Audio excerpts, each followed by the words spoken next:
Hai, Assalamualaikum warahmatullahi wabarakatuh. Perkenalkan, kami dari kelompok 11 dengan anggota saya sendiri Muhammad Iqbal Taufik dengan NIM H051211072. Nur Asisa Amra dengan NIM H0512111053. Dan saya Andi Miftah Nabila Mutia dengan NIM H0512111069. Pada kesempatan kali ini kita akan membahas tentang ekologi. Hal yang pertama harus kita ketahui yaitu asas lingkungan. Asas lingkungan terbagi ke dalam 14 macam yang terdiri dari 14 jenis asas. Yang pertama, semua jenis energi yang memasuki sebuah organisme hidup, populasi, atau ekosistem dapat dianggap sebagai energi yang tersimpan atau terlepaskan. Energi dapat diubah dari satu bentuk ke bentuk yang lain, tetapi tidak dapat hilang, dihancurkan, atau diciptakan. Yang kedua, tak ada sistem pengubahan energi yang betul-betul efisien. Yang ketiga, materi, energi, ruang, waktu, dan keanekaragaman termasuk kategori sumber daya alam. Yang keempat, untuk semua kategori sumber alam, kalau penggunaannya sudah mencapai optimum, pengaruh unit kenaikan sering menurun dengan penambahan sumber daya alam itu sampai ke suatu tingkat maksimum. Melampaui batas maksimum ini, takkan ada pengaruh yang menguntungkan lagi. Yang kelima, pada asas ini ada dua hal penting. Pertama, jenis sumber alam yang tidak dapat menimbulkan rangsangan untuk penggunaan lebih lanjut, sedangkan kedua, sumber daya alam yang menimbulkan rangsangan untuk dapat digunakan lebih lanjut. Asas keenam, individu dan spesies yang mempunyai lebih banyak keturunan daripada saingannya cenderung berhasil mengalahkan saingannya. Yang ketujuh, kemantapan keanekaragaman komunitas lebih tinggi di alam yang mudah diramal. Yang kedelapan, sebuah habitat dapat jenuh atau tidak oleh keanekaragaman taksonnya, bergantung kepada bagaimana nisia dalam lingkungan hidup itu dapat memisahkan takson tersebut. Asas ke-9, keanekaragaman komunitas apa saja sebanding dengan biomasa dibagi produktivitas. Asas ke-10, pada lingkungan yang stabil, perbandingan antara biomasa dengan produktivitas dalam perjalanan waktu naik mencapai sebuah asimtot. Asas ke-11, sistem yang sudah dewasa mengeksploitasi sistem yang belum dewasa. Asas ke-12, kesempurnaan adaptasi suatu sifat atau tabiat bergantung pada kepentingan relatifnya dalam keadaan suatu lingkungan. Asas ke-13, lingkungan yang secara fisik mantap memungkinkan terjadinya penimbunan keanekaragaman biologi dalam ekosistem yang mantap, yang kemudian dapat menggalakkan kemantapan populasi lebih jauh lagi. Asas ke-14, derajat pola keteraturan naik turunnya populasi tergantung pada jumlah keturunan dalam sejarah populasi sebelumnya, yang nanti akan mempengaruhi populasi itu. Baik, saya akan melanjutkan materi selanjutnya yaitu ekologi. Bagian A, definisi ekologi. Kata ekologi berasal dari bahasa Yunani oikos yang berarti rumah atau tempat untuk hidup, dan logos yang berarti ilmu. Sehingga ekologi berarti ilmu yang mengkaji interaksi antar makhluk hidup maupun interaksi antara makhluk hidup dengan lingkungannya. Lingkungan yang dimaksud dalam kajian ini meliputi lingkungan anorganik atau abiotik dan organik atau biotik. Nah, lingkungan abiotik ini terdiri atmosfer, cahaya, air, rongga garam, tanah, dan seterusnya. Oleh karena itu, ekologi itu mengkaji arus energi dan daur materi. Sedangkan lingkungan biotik meliputi makhluk hidup dalamnya yang saling terkait satu sama lain. Sehingga populasi beserta fungsi dan peranannya dalam suatu lingkungan dikaji dalam ekologi. Ruang lingkup ekologi meliputi organisme, populasi, komunitas, ekosistem, dan biosfer. Berdasarkan bidang kajiannya, ekologi ini dapat dibagi menjadi dua, yaitu autoekologi dan sinekologi.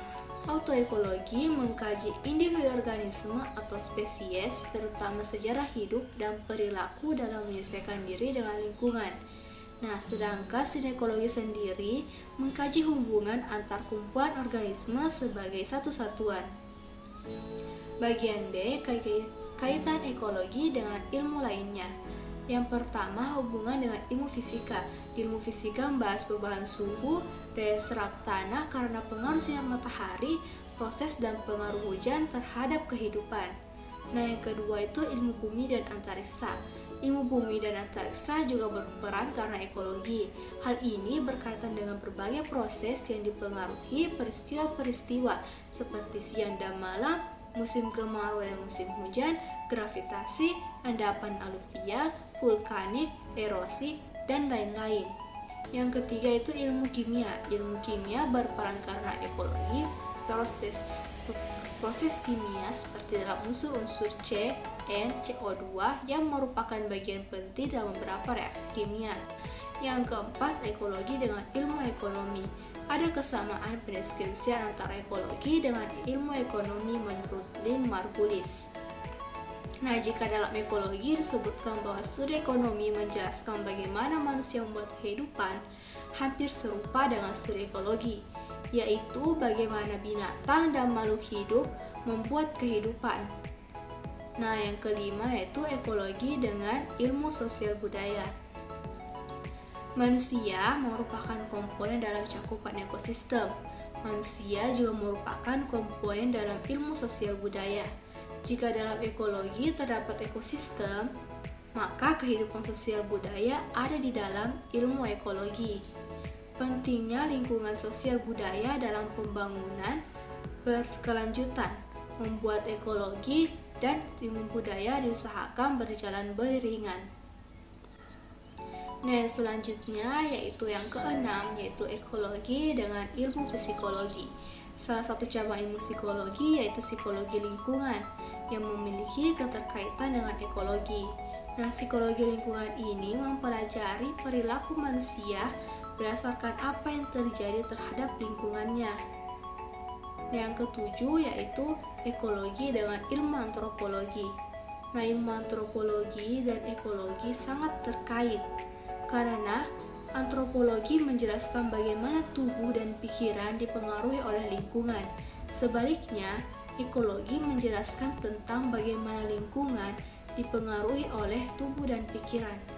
Materi selanjutnya akan dijelaskan oleh rekan saya. Pembahasan yang selanjutnya adalah ekosistem. Ekosistem merupakan kesatuan dari seluruh komponen yang membangunnya. Ekosistem juga diartikan sebagai suatu fungsional dasar dalam ekologi, mengingat bahwa di dalamnya tercakup organisme dan lingkungan yang saling mengaruhi satu dengan lainnya. Pada suatu ekosistem terdapat dua komponen, yaitu yang pertama komponen hidup atau biotik dan yang kedua adalah komponen tak hidup atau abiotik. Yang pertama adalah komponen biotik. Komponen biotik dibedakan menjadi 3 golongan, yaitu produsen, konsumen, dan dekomposer. Yang pertama adalah produsen. Semua produsen dapat menghasilkan makanannya sendiri sehingga disebut organisme ototrof. Sebagai produsen, tumbuhan hijau menghasilkan makanan atau karbohidrat melalui proses fotosintesis. Makanan dimanfaatkan oleh tumbuhan itu sendiri maupun makhluk hidup lainnya. Dengan demikian, produsen merupakan sumber energi utama bagi organisme lain, yaitu konsumen. Yang kedua adalah konsumen. Semua konsumen tidak dapat membuat makanan sendiri di dalam tubuhnya, sehingga disebut heterotrof. Mereka mendapatkan zat-zat organik yang telah dibentuk oleh produsen atau dari konsumen lain yang menjadi mangsanya. Berdasarkan jenis makanannya, konsumen dikelompokkan menjadi 3, yaitu herbivora, karnivora, dan omnivora. Yang ketiga adalah dekomposer. Kelompok ini berperan penting dalam ekosistem. Jika kelompok ini tidak ada, kita akan melihat sampah yang menggunung dan makhluk hidup yang mati tetap utuh selamanya. Dekomposer berperan sebagai pengurai yang menguraikan zat-zat organik dari bangkai menjadi zat-zat organik penyusunnya. Yang kedua adalah komponen abiotik. Komponen ini terdiri dari bahan tak hidup berupa unsur-unsur fisik atau lingkungan dan unsur-unsur kimia atau senyawa organik dan senyawa anorganik. Bagian dari komponen abiotik yaitu yang pertama adalah tanah. Sifat-sifat fisik tanah yang berperan dalam ekosistem meliputi tekstur, kematangan, dan kemampuan menahan air. Bagian yang kedua adalah air. Hal-hal penting pada air yang memengaruhi kehidupan makhluk hidup adalah suhu air, kadar mineral air, salinitas, arus air, penguapan, dan kedalaman air. Yang ketiga adalah udara. Udara merupakan lingkungan abiotik yang berupa gas. Gas itu berbentuk atmosfer yang melingkupi makhluk hidup.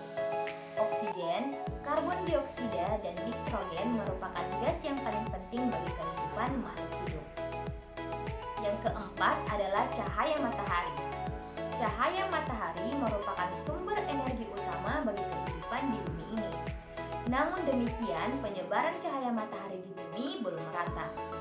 Oleh karena itu, organisme harus menyesuaikan diri dengan lingkungan yang intensitas dan kualitas cahayanya berbeda. Yang kelima adalah suhu atau temperatur.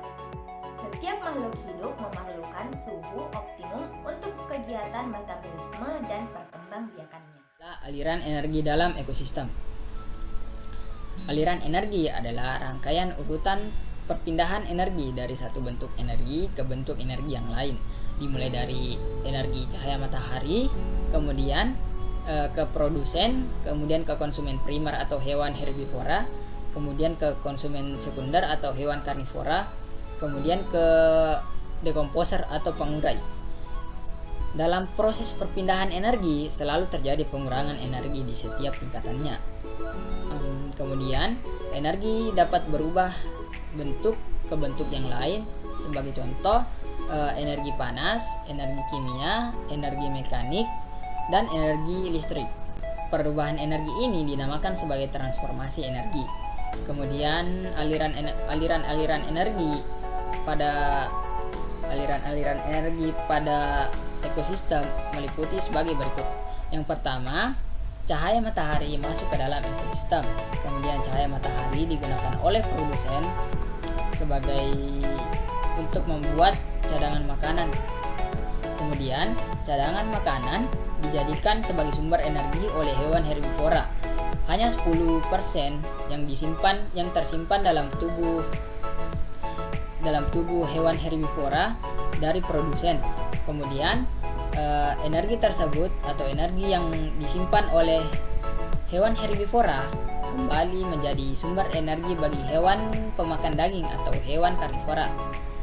Kemudian energi yang disimpan hanya 10% dari energi konsumen primer atau hewan herbivora. Kemudian setelah konsumen sekunder mati akan diurai dengan bantuan dekomposer seperti mikroorganisme dan insekta. Dalam peristiwa ini akan terjadi proses perpindahan materi dari tubuh organisme ke dalam tanah. Selanjutnya materi-materi tersebut akan berfungsi sebagai nutrisi bagi tumbuhan dan akan digunakan tumbuhan sebagai kelangsungan hidupnya. Materi selanjutnya yaitu rantai makanan dan jaring makanan. Bagian A, rantai makanan. Rantai makanan merupakan perpindahan energi makanan dari sumber daya tumbuhan melalui seri organisme atau melalui jalur makan memakan. Itu tumbuhan dimakan oleh hewan herbivora, lalu hewan herbivora dimakan oleh hewan karnivora. Per setiap tahap perpindahan, 80-90% energi potensial hilang sebagai panas. Oleh karena itu, langkah-langkah dalam makan memakan terbatas 4-5 langkah saja.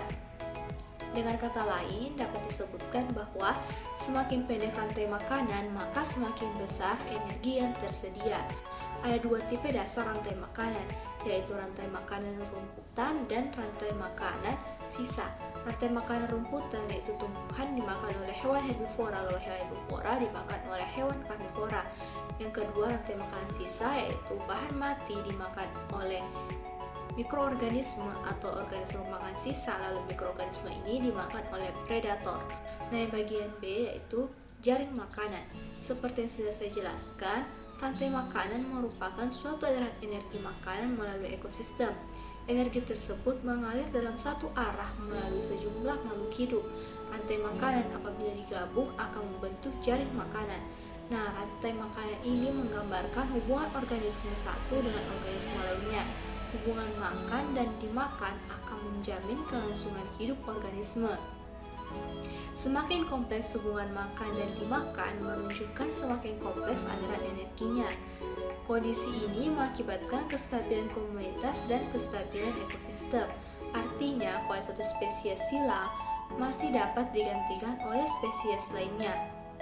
Materi selanjutnya akan dijelaskan oleh rekan saya.